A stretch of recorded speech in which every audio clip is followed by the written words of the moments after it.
My name is Lisa. I live in a small city. It is not too big. It is not too small. I have a small apartment. It has one bedroom and a kitchen. It is quiet. I like quiet places. I am 28 years old. I work in an office. It is a big office with many people. I am a receptionist. I answer the phone. I help people who visit the office. My job is okay. It pays the bills. Life is simple. Before Mark, my life was very simple. I woke up, I went to work, I came home, I cooked dinner, I watched TV or read a book. On weekends, sometimes I visited my parents. They live in a town not far away. Sometimes I met my friend Chloe. She is my best friend. We talk about everything. Life was okay. Not very exciting, but okay. Then I met Mark. Mark started working at my office. He worked on a different floor, but sometimes he came to the front desk. He needed help with things, maybe a visitor pass, or maybe directions. He was always polite, very polite. He had kind eyes, brown eyes, and he smiled a lot, a warm smile, not like other people in the office. They were often busy. They often looked serious. Mark was different. He started talking to me more, not just about work. He asked about my day. He asked if I liked my job. He told small jokes, funny jokes. I laughed when he told jokes. It felt nice to laugh at work. He noticed small things. One day I wore a new blue scarf. Mark said, "That is a nice color on you, Lisa." I felt happy. No one else noticed. Things like that. Sometimes he brought me coffee. He would come to the front desk with 2 cups, one for him, one for me. He said, "I thought you might like one." It was a small thing, but it made my day better. We talked for a few minutes when he brought coffee. We talked about movies we liked. We talked about music. We talked about places we wanted to visit. He said he wanted to see the mountains. I said I wanted to see the ocean. I started to look forward to seeing him. My heart felt a little faster when he came to my desk. I smiled more. My friend Chloe noticed. She said, "Lisa, you look different. You look happy." I told her about Mark. I said, "He is just a friend from work. He is very kind." But deep inside, I knew my feelings were growing. I liked him. I liked him a lot. One Friday, Mark asked me, "Do you have plans for the weekend?" I said, "No, not really." He smiled. "Would you like to go for a walk? Maybe Saturday? There is a nice park near the river." My heart jumped. I said, "Yes, I would like that." That Saturday was beautiful. The sun was shining. The park was green. We walked for a long time. We sat on a bench near the river. We watched the boats go by. We talked for hours. He told me about his childhood. He told me about his dreams. He wanted to open his own small bookstore one day. I told him about my love for quiet places. I told him about wanting to see the ocean. He listened. He really listened.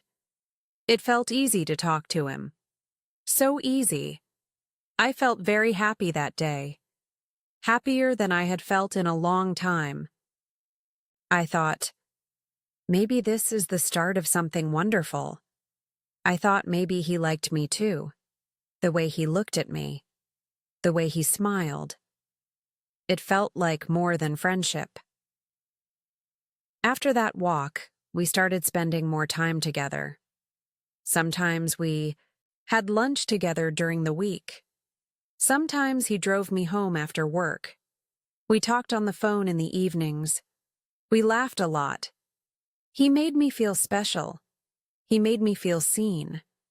I felt like I could be myself with him, my quiet self. And he liked that. I fell in love with him. I didn't say it out loud, but I felt it in my heart. Every day, stronger and stronger. I thought he felt the same way. He held my hand once when we crossed the street. He looked into my eyes for a long time sometimes. It felt like love. Then one evening, everything changed. We were having coffee at a small cafe. It was raining outside. The cafe was warm and cozy. We were talking about books. Mark looked a little sad. He was quiet for a long time. I asked him, "Mark, is everything okay?" He took a deep breath. He looked at me with his kind brown eyes. But now they looked full of pain. "Lisa," he said softly, "I need to tell you something. Something very important." My heart started to beat fast again, but this time it was not from happiness. It was from fear. "I should have told you sooner," he said. "I am so sorry, Lisa. I am married." Married.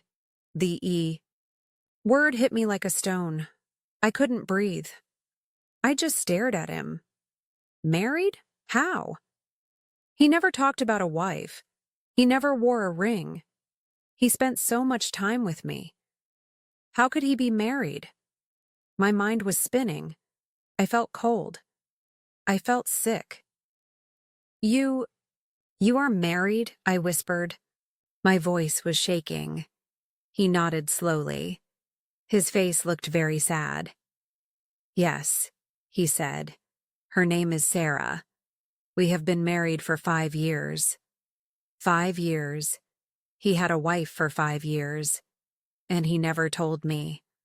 All those walks. All those talks. All those smiles. Were they all lies? Why?" I asked. My voice was small.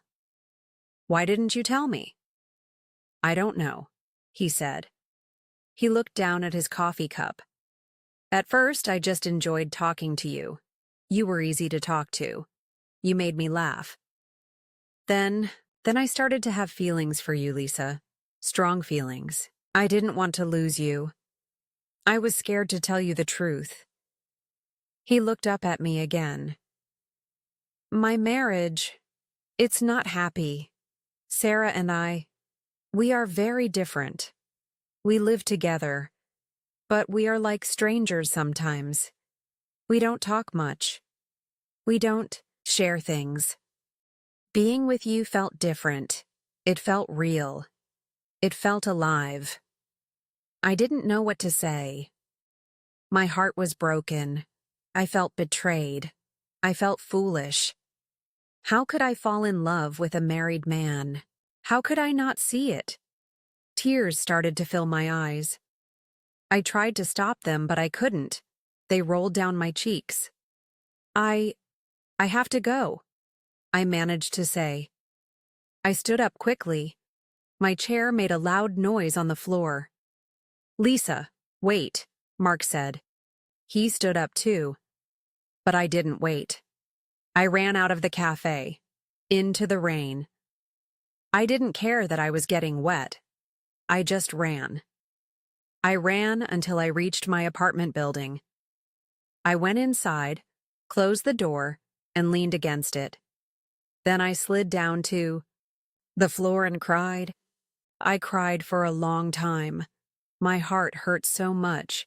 He had a wife. My secret love was married. The next few days were terrible. I felt numb. I didn't want to eat. I didn't want to sleep. I called Chloe. I told her everything. She was angry for me. "He lied to you, Lisa," she said. "He used you. You need to stay away from him." I knew she was right, but it was hard. My feelings for Mark were still there, deep inside, hidden under the pain and the anger. I missed his smile. I missed his jokes. I missed talking to him. It was confusing. My head told me to run away. My heart didn't know what to do. I had to go back to work on Monday. I was scared to see him. When I walked into the office, my hands were shaking. I sat at my desk and tried to look busy. I didn't look up when people walked by. Then I heard his voice. Lisa? I looked up slowly. Mark was standing there. He looked tired. His eyes were sad. Can we talk? He asked quietly. I shook my head. No, Mark, I can't. Please, he said. Just for a few minutes. After work? I didn't want to. But part of me needed answers. Needed to understand. Okay, I whispered. Just for a few minutes. After work, we met in the small park near the office. Not the beautiful park by the river, just a small square with a few trees and benches. We sat on a bench. We didn't speak for a while. Then Mark said, I am so sorry, Lisa. I never wanted to hurt you. What I feel for you is real. It's not a lie. But you are married, Mark, I said. My voice was stronger now. You have a wife. You have a life with her. It's complicated, he said. Sarah, she is a good person, but we are not happy together. We haven't been happy for a long time. We stay together. Maybe because it's easy. Maybe because we are afraid to be alone. He looked at me. Meeting you changed things. You showed me what happiness could feel like again. I know it was wrong not to tell you. I was selfish. I was scared. What do you want, Mark? I asked. I want you, Lisa, he said. His voice was soft. I know it's wrong. I know it's complicated. But I can't stop thinking about you. I don't want to lose you. My heart felt heavy. He wanted me, but he was still married. He wasn't offering to leave his wife. He was offering, what, a secret relationship? Being the other woman? I can't do that, Mark, I said. Tears welled up again. I can't be a secret. I can't live like that. It's not fair to me. It's not fair to your wife. What if I leave her? He asked suddenly. I looked at him. Would you? Would you really leave her for me? He hesitated, just for a second. But I saw it. I don't know, he said honestly. It's a big step. There are children involved. Children? He hadn't mentioned children before. You have children? I asked. My voice was barely a whisper. He nodded again, looking miserable. Yes, 2. A boy and a girl. They are young. That was it. The final piece of the puzzle. A wife, children, a whole family. And I was just someone he met at work. Someone who made him feel alive for a little while. I stood up. I understand. Now, Mark, I said. My voice was quiet but firm. You have a family. You need to focus on them. You need to figure out your life, but you need to do it without me. Lisa, please don't say that, he pleaded. I have to, I said. This is too much. It hurts too much. I can't be part of this. Goodbye, Mark. I turned and walked away. This time I didn't run. I walked slowly. Each step felt heavy, but each step also felt right. I knew I had made the right decision, the only decision I could make. It hurt. Oh, it hurt so much. But I couldn't build my happiness on someone else's pain. especially not when children were involved. Leaving Mark was one of the hardest things I ever did. The office felt different, empty. Every time the phone rang, my heart jumped for a second, thinking it might be him. Every time someone walked towards my desk, I looked up, hoping and fearing it was Mark. He tried to talk to me a few more times. He sent messages. "I miss you. Can we just be friends?" I didn't reply. Chloe said I was strong. She said I was doing the right thing. I knew she was right, but strength felt heavy. It felt lonely. Some days were harder than others. I missed our talks. I missed his laugh. I missed the feeling of being special to someone. I cried sometimes. Late at night, when I was alone in my small apartment, I wondered if he missed me too. I wondered if he was happy. I wondered about his wife, Sarah. Did she know about me? Did she know her husband was unhappy? I felt sorry for her too. She didn't deserve this. I tried to keep busy. I focused on work. I spent more time with Chloe. We went to the movies. We tried new cafes. We talked about everything except Mark. I started reading more books. I joined a yoga class. Slowly, very slowly, I started to feel a little bit better. The pain was still there, like a bruise inside my heart, but it wasn't sharp anymore. It was a dull ache. One Saturday, I decided to go to the park by the river, the place where Mark and I had our first real walk. I was nervous to go back there. I thought it might bring back too many painful memories, but I needed to face it. I sat on the same bench where we sat. I watched the river flow. It was calm today. Peaceful. I thought about Mark. I thought about our short time together. It wasn't all lies. The connection we felt, the laughter, the talks, those things were real, I think. But the foundation was wrong. It was built on a secret, and secrets always cause pain. I realized something sitting there. I didn't regret. Loving Mark. Love happens sometimes even when it's complicated. But I regretted not knowing the truth. I regretted giving my heart to someone who couldn't give his whole heart back. I also realized I was stronger than I thought. Saying goodbye to him was painful, but it was an act of love for myself. I chose myself. I chose honesty. I chose peace, even if it meant being alone for a while.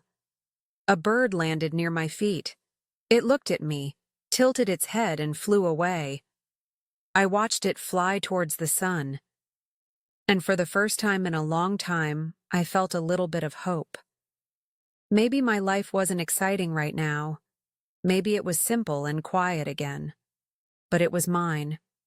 It was honest. And that was important. Months passed. Autumn came, then winter. The city got cold. I bought a new, warmer coat.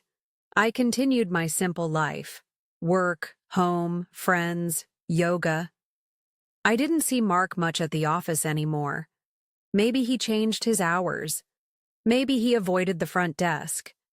It was better that way.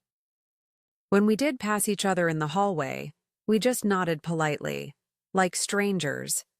It was sad, but it was necessary.